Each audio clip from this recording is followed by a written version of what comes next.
एक माँ बेटे का रिश्ता ऐसा रिश्ता होता है कि पूछिए मत, तो एक बहुत अनमोल रिश्ता होता है। और माँ अपने बेटे को जितना प्यार कर सकती है उतना कोई नहीं कर सकता है संसार में। जब माँ के गर्भ में एक बेटा पल रहा होता है तो माँ उस बेटे को 9 महीना कोख में ऐसे रखती है कि कदम फूंक फूंक के चलती है कि कहीं हमारी कदम ऐसे न पड़े कि जो हमारा ये बच्चा नुकसान हो जाए और इस दुनिया में न रहे।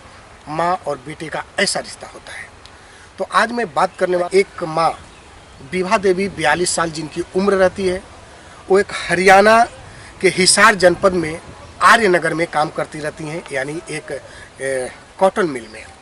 उनका एक 20 साल का बेटा जिसका नाम हिमांशु रहता है, वो भी उन्हीं के साथ काम करता रहता है।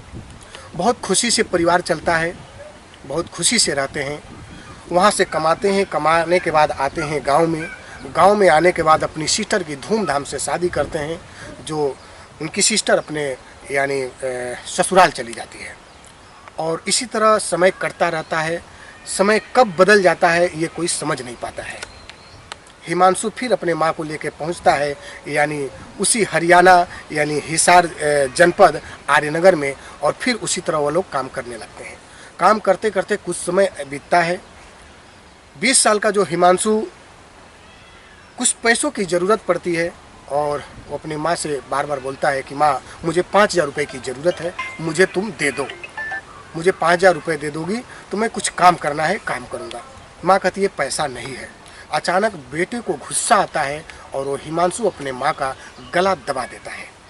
गला दबाने से माँ का निधन हो जाता है और माँ इस दुनिया में नहीं रहती है। बेटा सोचता है, यानी हिमांशु सोचता है कि अब मैं क्या करूं, अब तो माँ को मार डाला, ये तो मैंने बहुत बड़ा पाप किया। वो किसी को बताता नहीं है, समय का वेट करता रहता है कि कब शाम हो, कब शाम हो। उसके दिमाग में आता है तरह तरह के ख्याल कि माँ को मैं कहाँ ले जाऊँ, मैं क्या करूँ, मैंने तो बहुत बड़ा पाप कर दिया। ऐसे बेटा को लोग सनकी बेटा कहते हैं। वो एक माइंड के डिस्टर्ब व्यक्ति होते हैं, उन्हें एक रोग उनके अंदर होता है, समझ जाइए। तो इस तरह क्या करता है हिमांशु, शाम का वेट करता है। शाम जैसे होता है माँ को वहाँ से हरियाणा से लेकर निकल लेता है, यानी उसे दिमाग में आता है कि हम माँ को ले चलते हैं प्रयागराज और संगम नदी में हम दहन कर देंगे।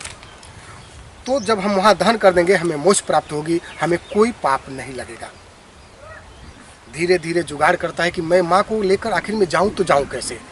माता को अपने क्या करता है, एक सूटकेस लाता है खरीद के मार्केट से, और लाने के बाद माँ को उसी में पैक कर देता है।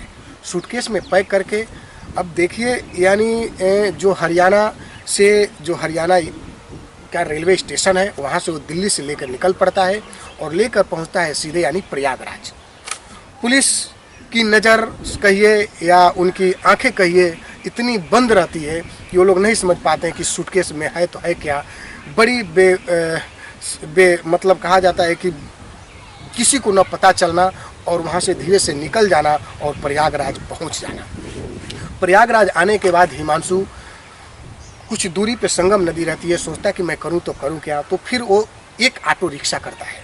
ऑटो रिक्शा करने के बाद यानी माँ को बोलता है कि अब ले जाऊँगा, अब आराम से मैं संगम नदी में माँ को दहन कर दूँगा। लेकिन ऑटो रिक्शा वाला सवाल जवाब करने लगता है कि भैया आप इतनी रात को आखिर में कहाँ ले जा रहे हो, आखिर में उस समय कौन सा रहता है, यानी रात 12 बज जाता है।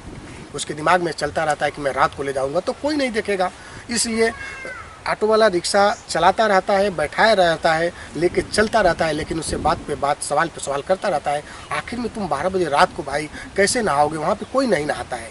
वो कहता है कुछ नहीं भैया, आप पैसे ले लेना लेकिन मुझे ले चलो और मुझे नदी जाना है, मुझे कैसे स्नान करना है और स्नान करके वापस लौटना है।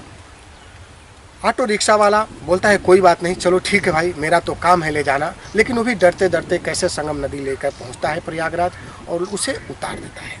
और वहां से ऑटो रिक्शा वाला अपना पैसा लेता है और पैसा लेके अपना चला जाता है। उधर नदी के किनारे जाकर हिमांशु अपनी माँ का लाश लेकर बैग में सोचता है अब मैं कैसे इसे माँ को दहन करूँ। नदी तो बहुत गहरी है, अगर नदी में मुझे तैरना तो आता नहीं है, अगर मैं जाऊँगा तो कहीं डूब जाऊँगा। इधर कोई दिखाई नहीं दे रहा है, 12 बजे की रात है, अब मैं करूँ तो करूँ क्या। इधर उधर फेरे लगाता रहता है, टहलता रहता है। फिर उसके दिमाग में आता है कि मैं क्या करूँ क्या करूँ, ऐसे सोचता है, कुछ दिमाग उसका काम नहीं करता है। तब तक अचानक मुड़ के पीछे देखता है कि 2 पुलिसकर्मी खड़े रहते हैं। पुलिसकर्मी को देखते उसकी अकबक बंद हो जाती है। अब सोचने पे मजबूर हो जाता है कि मैं करूं तो करूं क्या। अब सोचने लगता है कि अब तो मेरे पास पुलिस आ गई। पुलिस सवाल पे सवाल करती है कि आखिर में तुम इतनी रात को आए कहाँ हो। बोलता है कि मैं आया हूँ नहाने के लिए। सूटकेस में क्या है, बोलता है मेरे कपड़े लगते हैं। पुलिस बार बार कहती है कि ठीक है, कपड़े लगते हैं तो दिखाओ, मैं थोड़ा देखना चाहता हूँ।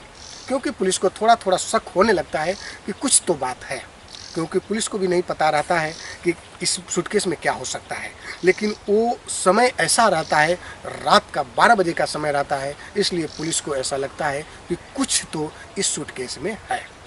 जब सूटकेस को पुलिस द्वारा खोला जाता है तो देखा जाता है उसमें एक 42 वर्ष की यानी बुजुर्ग महिला, यानी जिसका विभा देवी नाम रहता है, उसकी माँ रहती है और अपनी माँ को मारकर उसी सूटकेस में बंद करके दहन करने के लिए लाया रहता है।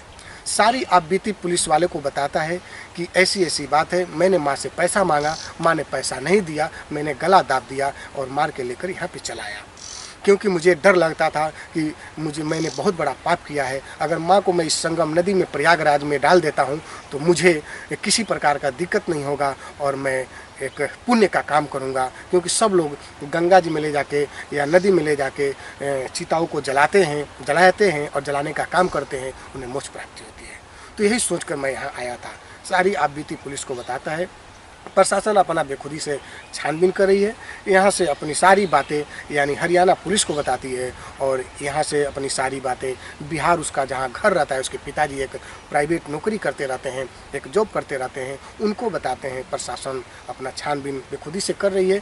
लेकिन एक ऐसे बेटे का कार्य करना, ये सोचकर आपको हैरान कर देगा, आपके दिल के रोंगटे को खड़े कर देगा और दिल को दहला देगा।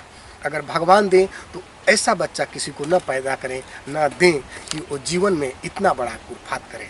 तो आज का आप देख रहे थे यूपी लाइव देवरिया और ये क्राइम थी बिहार के गोपालगंज एरिया का।